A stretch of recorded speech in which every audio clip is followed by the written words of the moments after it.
In this example video, I'm going to show you how to calculate a weighted mean. Weighted means are used all the time in practice, especially for us teachers when we're computing students' grades and GPAs. And since you are a statistics student yourself, you'll now have the tools to be able to compute your own grades and GPAs. So let's look through this example. So let's say Megan is a freshman in college and she received these grades right here for her first semester. Now these classes are different credit hours. We have a 3 credit hour class, 4 credit hour class, and 5 credit hour class. And her school uses a 4-point GPA system, which is pretty typical. So in a 4-point GPA system,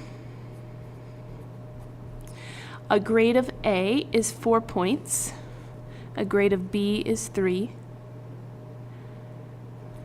a grade of C is 2,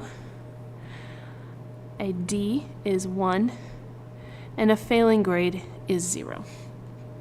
So we're going to use this to help us compute this student's GPA. So I'm also going to assemble this data in a more visually appealing manner than written out like this. So if I were working out this problem, I would organize this into a table.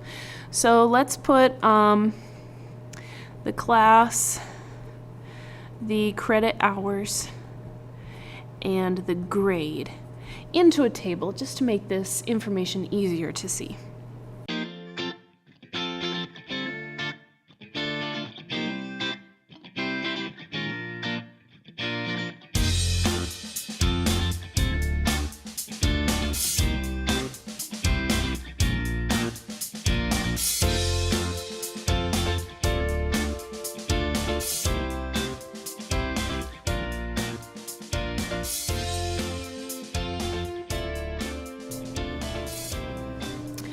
Okay, so I just took all this information up here about credit hours and grades and class names and assembled them into this table to make it a little bit easier to see. And then off to the side here, we have our 4-point GPA system to equate grades to their GPA value. So, a B is worth 3 GPA points, but the credit hours affect the weight of those points. So here we're going to calculate Megan's GPA, and the credit hours are weights.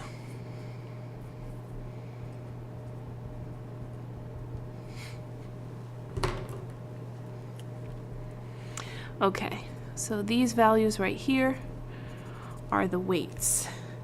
And then we're just going to equate the grade with its GPA value. So she earned a 3 for 3 hours, a 4 for 4 hours, a 2 for 5 hours, and a 4 for 3 more hours. So when we compute this weighted mean, this is how it's going to look.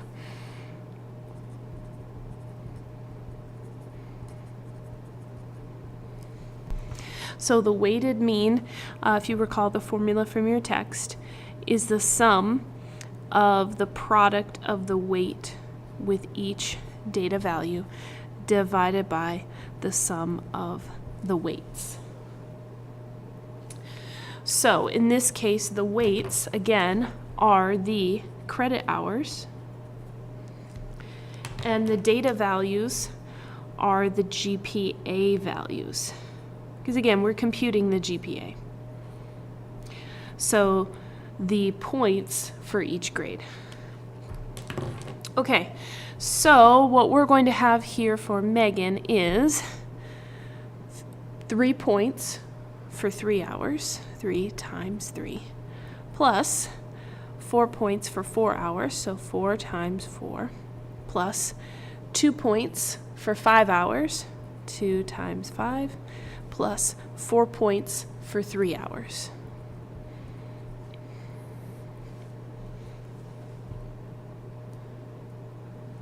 And then I have to divide by the sum of the weights. So 3 hours, 4 hours, 5 hours, and 3 hours. And this is going to be her GPA grade point average. So I need to multiply, add these up, and divide.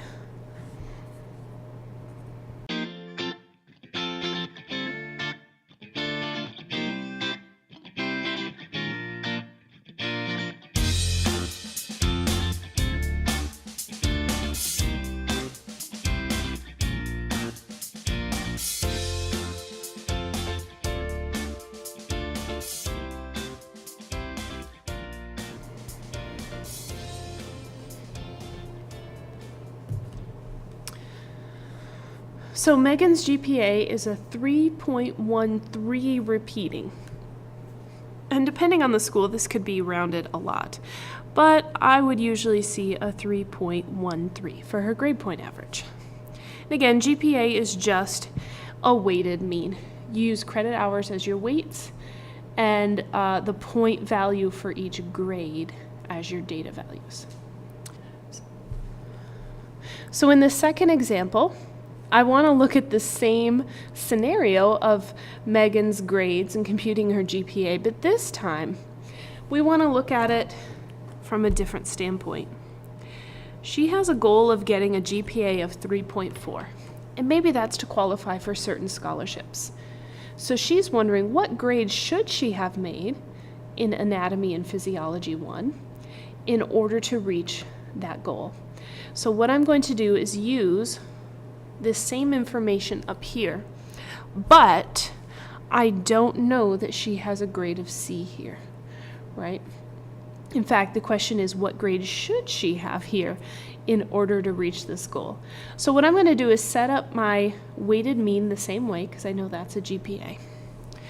So we'll have 3 points for 3 hours for psychology. We'll have 4 points for 4 hours of probability and statistics.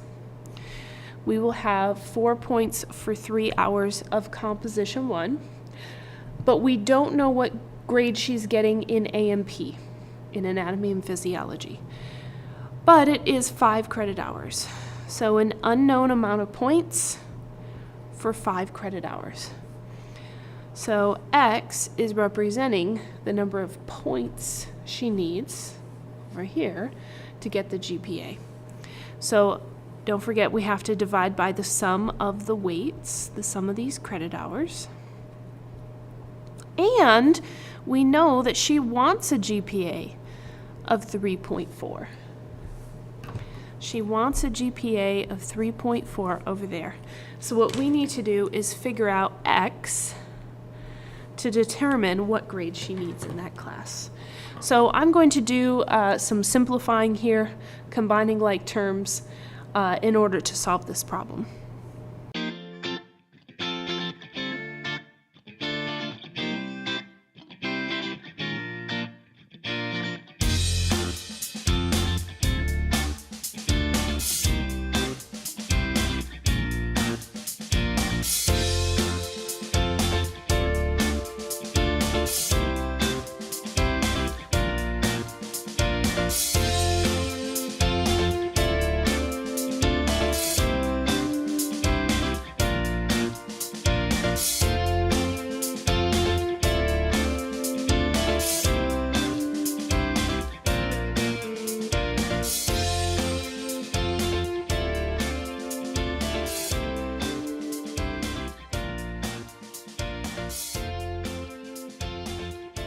So we can see here that she would need to have earned 2.8 points for her letter grade.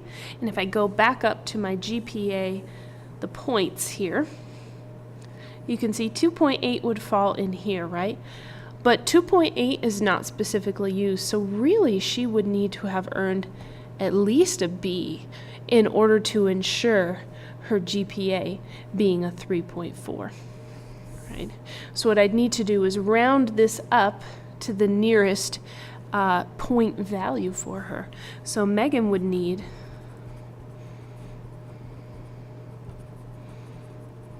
a B or better in anatomy and physiology. 1. Right? Or better, would get her an even higher GPA, which is always good for a student.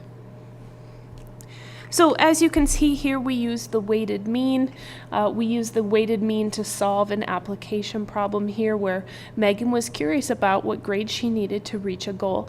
This is a pretty common question I get asked by students, and it's always fun to show you guys how that can be computed. So you can see that very clearly here.